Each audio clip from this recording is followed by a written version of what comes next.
fokus. Rumah ya. Kata Allah begini, kalian, yang dimaksud kalian di sini Bani Israil. Kenal Bani Israil? Sopo nih? Hah? Harus, pokoknya kenal dong Bani ya.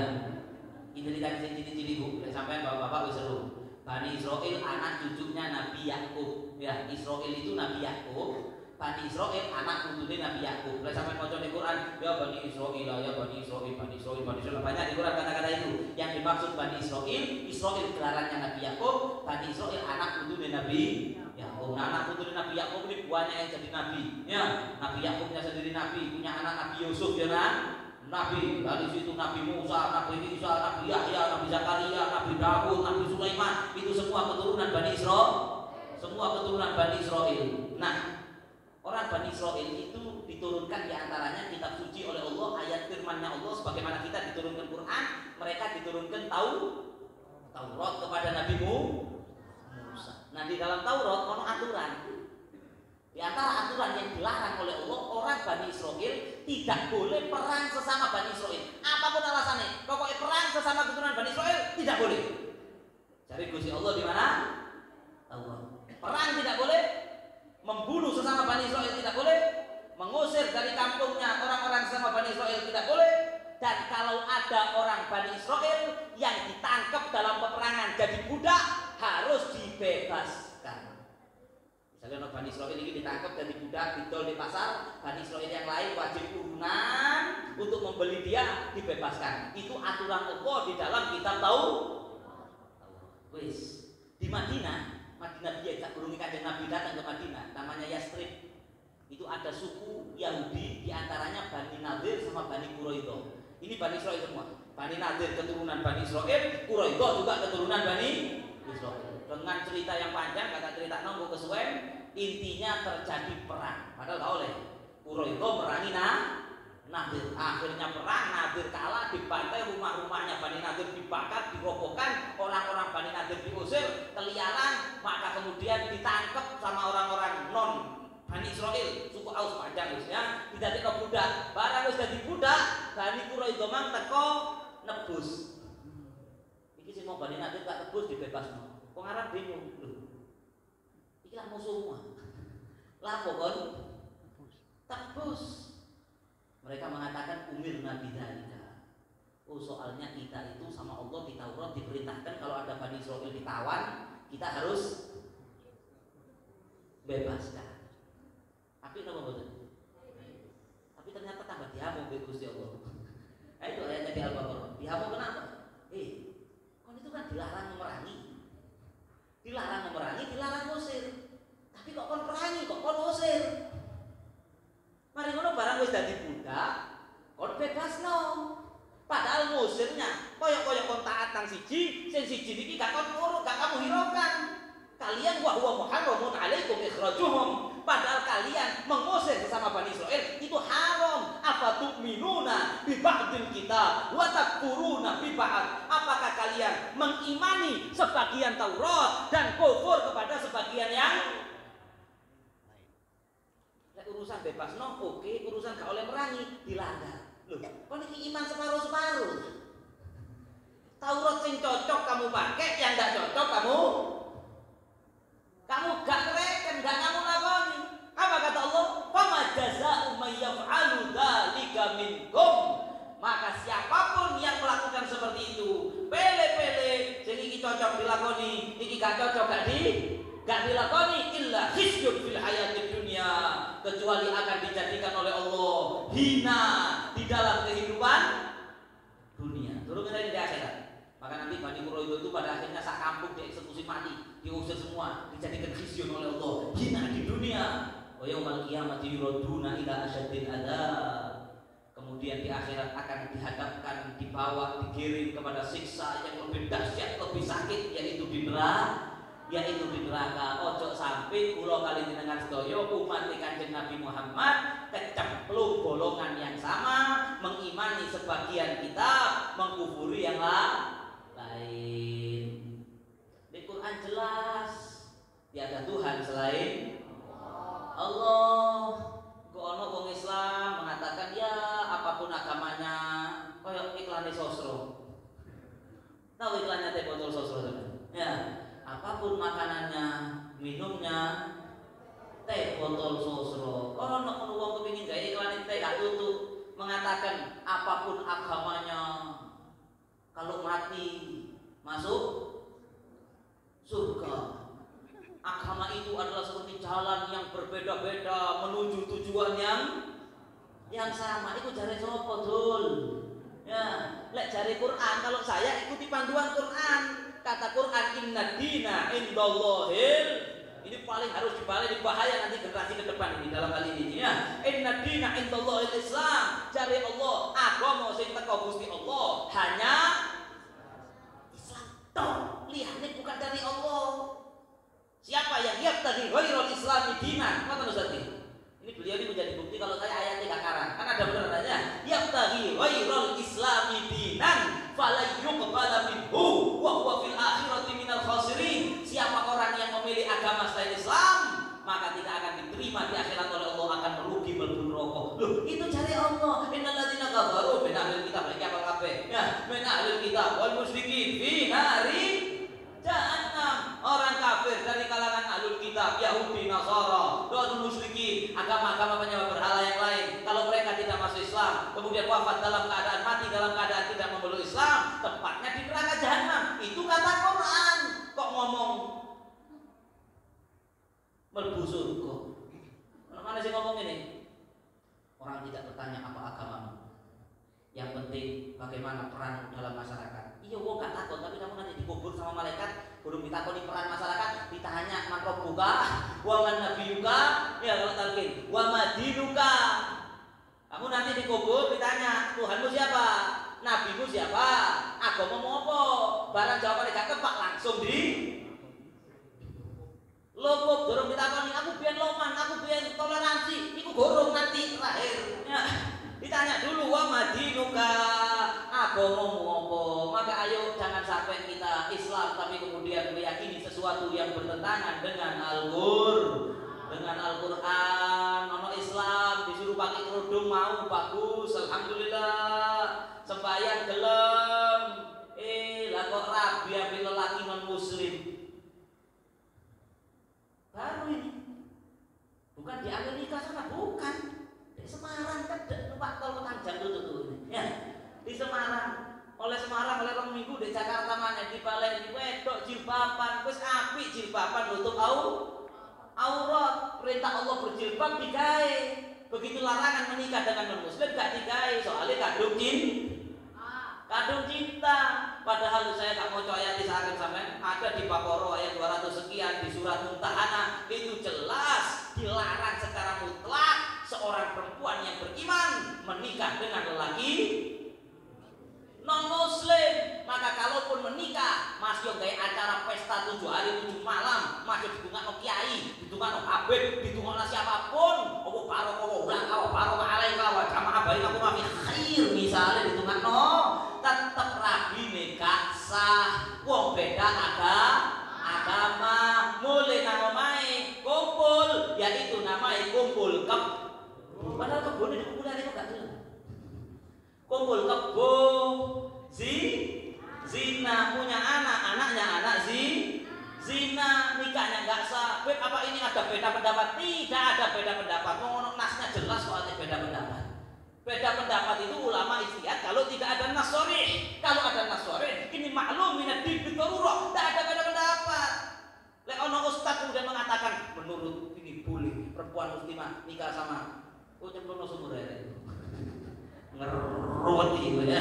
Ngeruweti agama, ngerusak agama ulama su. Itu saya tidak berarti nyuruh sampai nyemplung sumur, kiasan saja. Ya, ojo dielok ibuan yang seperti itu jangan diikuti. Wes mudah-mudahan wes cukup. Kita betul-betul di bulan Ramadan, malam nuzulul Quran ini, kedepannya kita mendekat sama Quran. Dan tentunya sampai bisa mengikuti panduan Quran ya kalau sampai ngerti isinya. Nggak ngerti ya baru. Ya. Baca Quran dapat pahala enggak? Dapat. Bismillahirrahmanirrahim. Alif lam mim tanzilul kitabi la raiba fihi min rabbil alamin. Lam yakun lahu kufuwan ahad. Wa rabbika yudhhiru qawman ma ja'u min ajli min qablika la'allahum yahtadun. Allahu la ilaha illa huwa. Sadaqallahu al-azim. Wa qala Musa qawmiya. Ana sing maca niku. Ana sing ini. Wa id qala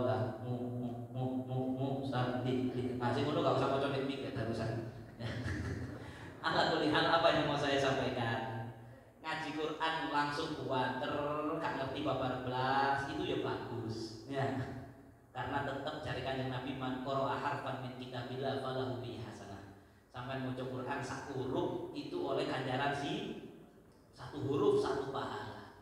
Kata Nabi la aqulu alif lam mim harfun. Saya tidak mengatakan alif lam mim satu huruf, tapi alif huruf sendiri, lam huruf sendiri, mim huruf sendiri, wal hasanah bi asyri amsalihah. Satu huruf diping 10. Itu kalau dibaca pas gak duwe wudu, sampai gak duwe wudu menggoreng tempe, bismillahirrahmanirrahim, qul huwallahu ahad, Allahus samad, itu satu huruf 10 ganjaran. Kayak sampai duwe wudu, bawa mushaf lumpuh, bismillahirrahmanirrahim, itu kata menurut riwayat Sayyidina Ali, satu huruf 25 pahala. Kalau sampai baca dalam sholat dan sampai sholat sunnah duduk, satu huruf 50 pahala. Kalau sampai baca di dalam sholat itu Al-Quran sambil sampai sholatnya berdiri, satu huruf 100 pahala kata Sayyidina Ali. Itu di luar bulan Ramadan. Di bulan Ramadan dimpen maneh. Jadi sampai darusan masih gak ngerti, api oleh ganjaran akeh. Tapi kata Imam Haddad wa iyyakan. Dalam risalah Mu'awana, habis saya ngaji sama Ustaz Misbah Agung ya. Kita risalah Mu'awana. Beliau mengatakan wa iyyaka. Kata Imam Haddad, jangan sampai kalau bisa kamu itu jangan sampai dalam pikiroatika membaca Quran itu tujuanmu itu cuma maksuran bil iktsar. Cuma kepingin akeh, kapan lah mulai sekian juz, kapan lah katam. Jangan, kalau bisa jangan begitu dong. Bidunit tafahum wa tadabbur, tanpa berusaha kamu tafahum memahami ayat ini karepe opo, artinya opo, dan bagaimana maksudnya, apa nuzulnya bagaimana, ini mengeluarkan hukum bagaimana, mau contoh tanpa memahami. Kalau bisa jangan begitu. Memahami teko terjemahan, yo rawan keliru ojo. Ono sing akhirnya maca terjemahan Quran gak memenuhi syarat, mohon maaf. Ya. Caranya gimana? Ngaji nang para kiai, para alim ulama. Waduh, yo angel ngaji tafsir aku yo gak usah akeh. Kalau tidak sampai ono ustaz di kampung sampean apa ahli nyuruh ono paling tak Al-Fatihah itu cek ngerti temenan maksudnya yo apa. Kulo ahad iki lho yo apa cek ngerti. Kulo ayo kafirun sing surat-surat sing biasa sampean waca, yakin kulo gak ono dikene sing waca Al-Baqarah oleh salatnya. Paling tidak wis sing diwaca kulhu watini wa zaitun ya, al-hakum takatsur. Paling tidak tadi dibaca Ustaz Ridwan di tarawih itu al-hakum takatsur mudun. Ayo ya apa cara belajar? Oh ini maksudnya begini, asbab nuzulnya begini. Cerita paham, maka sampai mau coba belajar surat endek-endek di Quran satu surat tapi benar-benar paham, bisa lebih besar pahalanya dibanding sampai mau coba Quran 30 juz. Tapi mahal Islam kan suruh kita bilang ada dalam jadi mengatakan demo saya mau mulai nawal sampai seluruh kita ini rotok ngerti bahasa Arab kan juga. Kadang kalau mau darusan aku gak ngerti itu apa sih dibaca ini. Saking dan sama Allah barat dilil Qur'ana ngertilah bacanya dengan tertib. Mudah-mudahan semua dapat barokahnya Quran. Wa nunazzil minal Qur'ani ma huwa syifaa wa rahmatun lil mu'minin. Kata Allah diturunkan Quran obat dan rahmat bagi orang-orang yang beriman. Quran juga banyak khasiat. Terakhir penutup. Quran banyak khasiat. Ada ayat-ayat super ajaib dalam Quran. Quran diturunkan sebagai obat dan wujud kasih sayangnya Allah. Ono ayat sampean waca garai setan minggat. Ayat apa? Ayat kursi. Ya, ayat kursi itu ayat paling afdol di Quran. Mana yang lebih afdol? Fatihah ayat kursi. Ayat kursi lebih afdol. Itu dengan nas hadisnya. Ya, kalau nggak salah saya Sayyidina Astagfirullah. Siapa itu sahabat yang diutus Nabi Sayyidina Mu'adz bin Jabal. Ya, itu sama Nabi dibilangi afdolul ayat di Quran adalah ayat kursi. Fatihah itu surat yang paling afdol, ayat yang paling afdol ayat kursi. Maka Nabi menganjurkan ayat kursi dibalen-baleni. Sampai masuk rumah ayat kursi, buka toko ayat kursi, mau tidur ayat kursi, bangun ayat kursi. Setiap mari sholat ayat kursi. Maka barang siapa kata Nabi yang membaca ayat kursi di duburi kulli sholatin, setiap selesai sholat karena fi dhimmatillah ila sholatil ukhra, dijaga sama Allah sampai sholat selanjutnya. Ono ayat kursi. Bagi sing kepingin duit kan tetek ono surat Waqiah. Akhirnya enggak ngamal. Kata Nabi man qara'a suratul Waqiah kullal lailah lam tusibhu faqah abadan. Ini Quran hebatnya. Siapa yang baca surat Waqiah setiap malam bendino maca Waqiah, gak tahu prei, tidak akan kiri selama-lamanya. Sugih mentereng ya enggak, tapi cukup. Makanya dulu Sayyidina Abdullah bin Mas'ud radhiyallahu ta'ala anhu itu waktu tua terus mandek gak kerja. Nek duit tek dodol tanah. Entek duit tanah kono didol ke mana? Entek mana didol. Ono sing ngomong, Ya Ibnu Mas'ud, lah kok doli kabeh anakmu kok. Anakmu nasib masa depannya apa? Kata beliau, cukup anakku tak ajari bendina maca Waqiah. Anakku sudah tak warisi Waqiah bendina maca Waqiah, masih tanah warisanku tek, pokoknya anakku ngamalno itu wis gak kira melarat. Itu saya dengar sendiri dari Nabi kata Ibnu Mas'ud. Dan Nabi itu wa mayantiqu anil hawa in huwa illa wahyun yuha. Wedi disiksa di kubur, takut tak sampean disiksa di kubur? Ono surat At-Tabarok lho. Ya, kata Nabi Tabarok itu di dalam Quran ada surat cuma 30 ayat, titik 30 ayat. Tabarok alladzi biyadil mulku titik diwaca mengenai sekulino ya Allah piramun itu san. Ya Allah, terus muter seketak ya. Tabarok alladzi wala macane cepet kok emang. Ya, kata Nabi itu munjiah mani'ah min azabil qabri. Surat Al-Mulk, surat Tabarok menjadi penghalang dan penyelamat dari siksa neraka, siksa kubur. Maka sampai dikatakan orang yang tiap hari baca surat Tabarok gak kira diadab di kubur. Lho ya no. Kata Habib Muhammad bin Abdul Haddad di kitab beliau Masrabu Sofi Al-Hani, kata beliau majnun. Apa majnun itu? Gila. Kalau ada orang tahu hadis tentang surat Tabarok ini bakal menyelamatkan dia dari siksa kubur, kemudian gak moco, itu gendeng. Kata Habib Muhammad bin Abdul Haddad. Karena semua bakal masuk kubur, wis dikei Kanjeng Nabi resepe, nek jarane nom-nom citnya sudah dikasih. Ngecitnya gak diadab di kubur, bendina maca Tabarok. Mudah-mudahan kita bisa baca. Satu lagi, surat Kahfi di hari Jumat ojo ditinggal. Dan para pemuda, nanti di akhir zaman ada fitnah namanya fitnah Dajjal. Ya, fitnah Dajjal fitnah yang paling berbahaya. Kata Nabi man hafidho asyra ayatin min awwali suratil Kahf usima minad Dajjal. Hadis sahih riwayat Muslim. Siapa yang menghafalkan apa? Ya, ini menjadi penutup. Siap menghafalkan ya?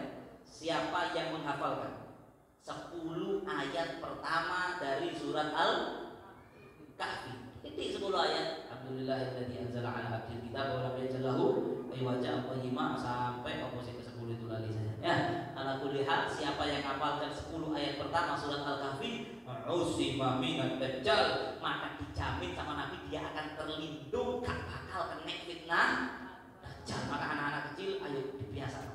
Dan saya berpesan kepada para asatid, para imam ya, untuk sering-sering kalau sholat dibaca surat Al-Kahfi 1 sampai 10. Si arek cilik-cilik ini kenapa sih arek cilik ngapal ngapul auzubillahi falaq kok cepet? Soalnya sering dibaca dalam sholat. Ayo Al-Kahfi 1 sampai 10 ini karena akhir zaman menjelang munculnya Dajjal sering dibaca di dalam sholat sehingga arek cilik memang sering kerungu. Akhirnya ngapalno kalau sudah hafal dijaga dari Dajjal. Dan banyak ayat-ayat dengan kelebihan-kelebihan, keajaiban-keajaiban, mendatangkan obat dari penyakit, dari sihir, macam dari gangguan setan. Mudah-mudahan kita dikaruniakan oleh Allah untuk bisa selalu memperbanyak membaca Al-Quran, membaca surat-surat istimewa dalam Al-Quran. Kita membaca Quran pagi, siang, malam, dan mudah-mudahan kita bisa menjadikan Quran sebagai penuntun kita, sebagai petunjuk. Kita jadikan Quran di depan kita ikuti petunjuknya sampai Quran membawa kita ke surga, sampai Quran itu menjadi syafi'an. Iqra'ul Quran wa innahu ya'ti yaumil qiyamah syafi'an li ashabi. Quran syafaat kita nanti pada hari kiamat. Amin ya rabbal. Mudah-mudahan Allah mengajarkan kepada kita apa yang kita tidak ngerti daripada Al-Quran. Mudah-mudahan cara yang tergantung Allah diajarkan sehingga kita ngerti firman-firmannya di dalam Al-Quran, dan apa yang kita lupakan dari Quran mudah-mudahan diingatkan kembali oleh Allah. Amin ya rabbal alamin. Kita menjadi ahlul Quran insyaallah, jadi ahlullah wa khassatuh, jadi orang-orang khusus di mata Allah. Kita masuk surga bighairi hisab bi barakatil Quran. Amin ya rabbal alamin. Ini yang bisa saya sampaikan. Ada kesalahan, ada kata-kata yang kurang berkenan, saya mohon maaf yang sebesar-besarnya. Khususnya ceramah ini banyak kelebihan waktu. Bukan kelebihan di sini, kelebihan waktu terlalu panjang sampai hadirin capek mendengarkannya, belenger suaranya gak enak, ada guru ceramahnya tuh saya minta maaf yang sebesar-besarnya. Ibu-ibu kalau ketinggalan sinetron gara-gara ceramah saya mohon maaf, tapi saya yakin insyaallah selalu gak pati delok sinetron bulan Ramadan ya. Tapi kalau misalnya terlalu panjang, ada yang geringan bapak-bapak, ya Allah mohon maaf yang sebesar-besarnya. Penyakit saya ketomik soroman deki ya, mohon maaf yang sebesar-besarnya. Kalau ada kata-kata saya yang menyinggung, kalau ini geratakan, ibarat nyupir, memang ceramah geratakan, nyupir ya geratakan. Maksudnya pada motor saya itu jarang butuh, mesti cuil ini kononnya. Maka masya Allah kalau geratakan ada yang tersinggung, saya minta minta maaf. Kalau saya minta maaf sampai panjang tersinggung, ya sakarepmu aku gak ngurus. Ya, cuma dikatakan wong lek diceramai tersinggungan cepat mati. Nah, jadi sampai ojo tersinggung. Ya, mudah-mudahan kalau ada yang menyinggung saya mohon maaf, ada yang salah saya mohon maaf, suaranya kebanteran, bahasanya kurang sopan mohon maaf. Wa'alaikum minkum. Wassalamualaikum warahmatullahi taala wabarakatuh. Bismillahirrahmanirrahim. Alhamdulillahirabbil alamin. Allahumma shalli wa sallim ala sayyidina Muhammad wa ala ali sayyidina Muhammad. Allahumma ighfir lana wa liwalidina warhamhuma kama rabbawna shighara. Allahumma sallimna min afati dunya wal akhirah wa fitnatihima innaka ala kulli syai'in qadir. Allahumma ya Allah, arinal haqqa haqqan warzuqna ittiba'ah wa arinal batila batila warzuqna ijtinabah. Allahumma arhamna bi barakatil Qur'an. Allahumma arhamna bi barakatil Qur'an. Allahumma arhamna bi barakatil Qur'an. Allahumma ij'alna min ahli al-Qur'an ya Rabb ya Rabb ya Rabb, waj'al al-Qur'an lana syafi'an yawmal qiyamah ya Rabb ya Rabb ya Rabb ya Rabb ya rabbal alamin. Wa amnahna al-halawa fi qira'ati kalamika fil Qur'anil karim ya rabbal alamin.